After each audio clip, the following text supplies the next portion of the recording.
Vamos a ubicarnos en el otoño del año 1915. En las hermosas calles de Francia nació quien sería uno de los semiólogos más relevantes del siglo XX, siendo uno de los principales representantes de la nueva crítica o crítica estructuralista. Fue un crítico, ensayista y semiólogo francés. Barthes murió en 1980 víctima de un accidente de coche cerca de la Sorbona, en París. En referencia a su educación, sus primeros estudios fueron en el Liceo Louis Le Grand. Se licenció en la Sorbona y ejerció la actividad de docente en un par de liceos de la ciudad, más tarde en el Collège de France. En la Universidad de París obtuvo las titulaciones de Letras Clásicas, Gramática y Filosofía. Su desarrollo profesional inició como periodista literario en Combat, además fundó la revista Théâtre Populaire y dirigió la Escuela Práctica de Altos Estudios. Roland Barthes es autor de más de 20 estudios de semiótica estructuralista, análisis y crítica de obras literarias, pero también escribió libros sobre fotografía, música, arte y cine. A inicios de los años 70, junto a un grupo de estudiosos conformados por Kristeva, Solers, Derrida y Lacan, se decidieron a fundar una nueva ciencia a la que llamarían semiología, que estaría dedicada a estudiar la naturaleza, producción e interpretación de los signos sociales a través de análisis de textos. Todo esto con la influencia de obras creadas por lingüistas como Blomfield y de Saussure. El grado cero de la escritura fue su primer libro datado del año 1953, en el que realizó un profundo análisis de la condición histórica del lenguaje literario y delimitó los conceptos de lengua, estilo y escritura. La temática literaria con mayor popularidad en Francia fue tomada en consideración en los ensayos críticos en el año 1964, donde se afrontó la problemática del significado de la obra literaria, desafiada por el estructuralismo a través de una confrontación crítica. También se interesó en proponer las bases de una teoría de signos, lo que se entiende por semiología, de una manera crítica, ubicando la ciencia de los signos en el campo de la lingüística. Esto se desarrolló en Elementos de Semiología en el año 1964 y Sistemas de Modas en 1967. Cautivado por delimitar y distinguir la naturaleza de lo que podría ser la lengua, la cultura y el discurso amoroso. Además, interesado en analizar el lenguaje como fuente de dominación de las clases burguesas.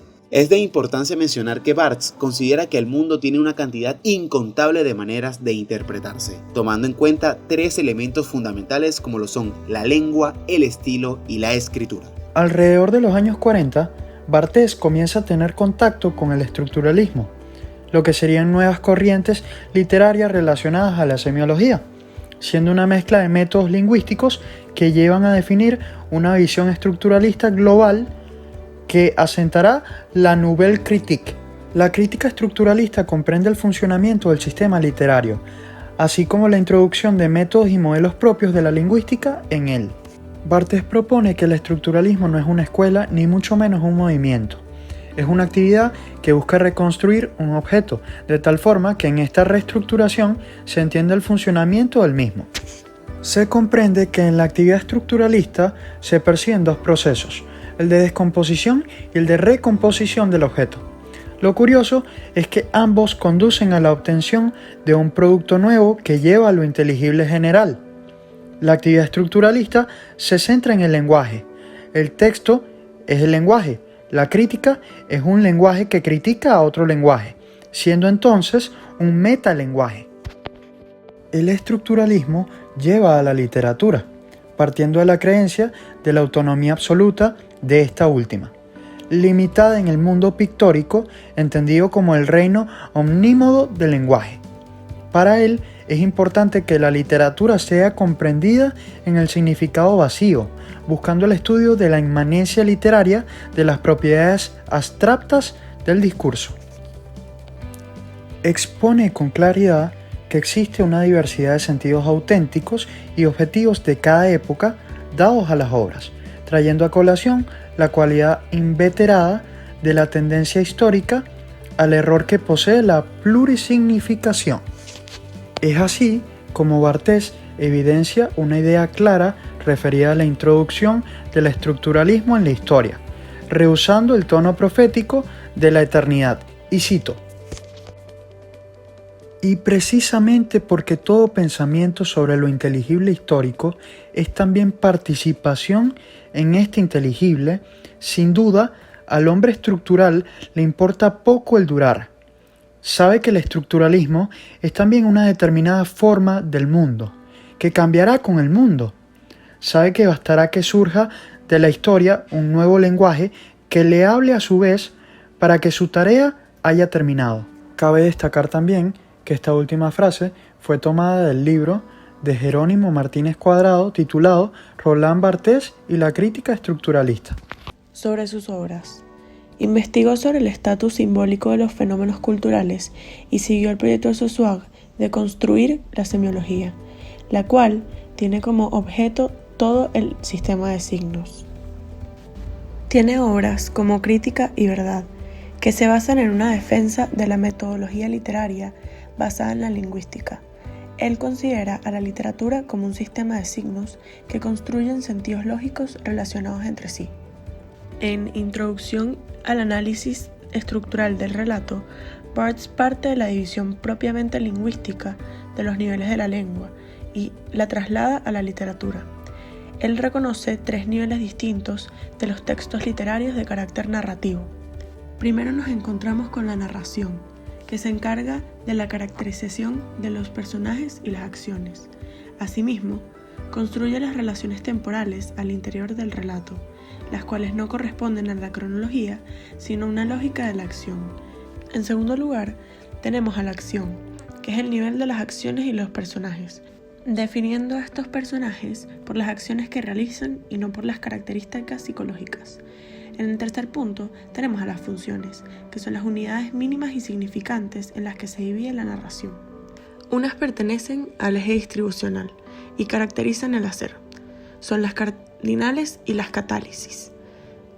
Estas tienen una función de unión cronológica entre 2 núcleos, mientras que otras pertenecen al eje paradigmático y se caracterizan por ser las acciones de los personajes. De igual manera, también es importante destacar que Barthes distingue entre un lenguaje denotativo y unívoco, el del significado literal, y otro connotativo o polisenso, en el que se inserta la literatura por derecho propio. Barthes se resistió a ligar a la obra con los elementos externos porque tendía a una postura antirreferencial. Barthes cuenta con un pensamiento polémico, difícil de interpretar, debido a que ha cambiado a lo largo de su vida.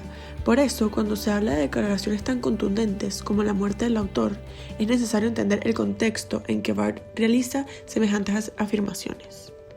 Partiendo de diversas perspectivas, algunos aspectos que se pueden rescatar de los planteamientos de este autor son: plantea el estudio del signo como un problema de las ciencias sociales, la semiótica como una ciencia que no se fija directamente en los objetos, sino en los discursos que parten de estos, junto al lenguaje y los signos que sustituyen a los objetos. En la semiología, lleva a cabo un estudio del signo en general, juntando lo que tiene que ver con el significado y cómo se hace intangible lo que es cotidiano, de lo insignificante a lo significante. Existe una dependencia de la semiología y la lingüística, donde esta última se destina a ser consumida por la llamada translingüística. Observa el mito como el habla de la cultura. Esta ocuparía el lugar de la lengua en lo semiológico y objeto de estudio de la ideología. Desde el significante y el significado, ubica historias existentes en la cultura. El sentido se plantea como la noción que lo simplifica, y el concepto sería construir sobre esa idea anterior. Finalmente, la significación sería lo que se consume y se naturaliza de esa cultura. En las obras literarias no hay que partir de lo externo, sino del contexto propio del espacio. Las formas de comunicación son artificiales, porque parten de un orden social y no natural. Estudia los signos influenciado por Saussure y los clasifica en íconos, motivados y arbitrarios. Los discursos tienen connotaciones que le dan significación. Estos pueden convertirse en signo, en un mito, aspecto que influye en una ideología.